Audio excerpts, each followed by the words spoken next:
அன்பானவர்களே, உங்கள் அனைவரையும் இயேசு கிறிஸ்துவின் இனிய நாமத்தில் வாழ்த்துகிறேன். நாளைய தினத்தில் வெளிவரப்போகிற தேர்தல் முடிவுகளை குறித்து பல்வேறு கருத்துக்கள் பரவிக் கொண்டிருக்கின்றன. இவை எதனையும் ஆண்டவராகிய இயேசு கிறிஸ்துவின் பிள்ளைகள் நம்பத் தேவையில்லை.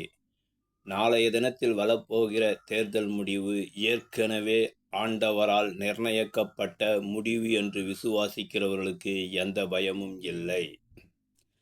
நாளைய தினத்தில் வெளிவருகின்ற தேர்தல் முடிவை ஒட்டி இருக்கின்ற ஆட்சியாளர்கள் அப்படியே தொடர்ந்தால் கிறிஸ்தவர்களாகிய அதாவது ஊழியக்காரர்களாய் இருக்கின்ற பெரிய கிறிஸ்தவர்கள் என்ன கூறுவார்கள்? ஆண்டவராகிய இயேசு கிறிஸ்து என்னை இந்திய நாட்டிற்காக அதிகமாக ஜெபிக்கச் சொன்னார், ஊக்கமாய் ஜெபிக்கச் சொன்னார், இங்கேயே இருந்து உபவாசித்து ஜெபிக்கச் சொன்னார் என்று கூறுவார்கள். ஒருவேளை ஆட்சி மாற்றம் ஏற்பட்டது என்றால் உடனே அவர்கள் என்னை ஆண்டவர் இங்கிலாந்திற்கு போகச் சொன்னார், ஆசியா கண்டமெங்கும் சுற்றி உலாவச் சொன்னார், ஐரோப்பா போகச் சொன்னார், அமெரிக்கா போகச் சொன்னார், நார்வே போகச் சொன்னார் என்று உலக நாடுகள் அனைத்திற்கும் சென்று வர கூறினார் என்று சொல்லி தங்கள் பெட்டி படுக்கைகளை எடுத்துக்கொண்டு ஊர் சுற்ற ஆரம்பித்து விடுவார்கள். காரணம், அவர்களிடத்தில் அளவுக்கு அதிகமான பணம் இருக்கிறது. இதனால் விசுவாசிகளாகிய நாம் கொஞ்சமும் பதற தேவையில்லை.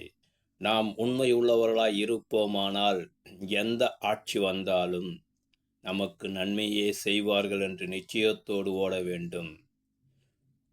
உருவாக்கின தேவன் அனைவரையும் உருவாக்கினார் என்று விசுவாசிப்போமானால் நமக்கு எதிரான எந்த ஆயுதமும் வாய்க்காதே போகும் என்று நிச்சயத்தோடு நாம் ஓட வேண்டும். ஊழியர்களை நம்புவதை பார்க்கிலும் தேவனை நம்புவதே நல்லது.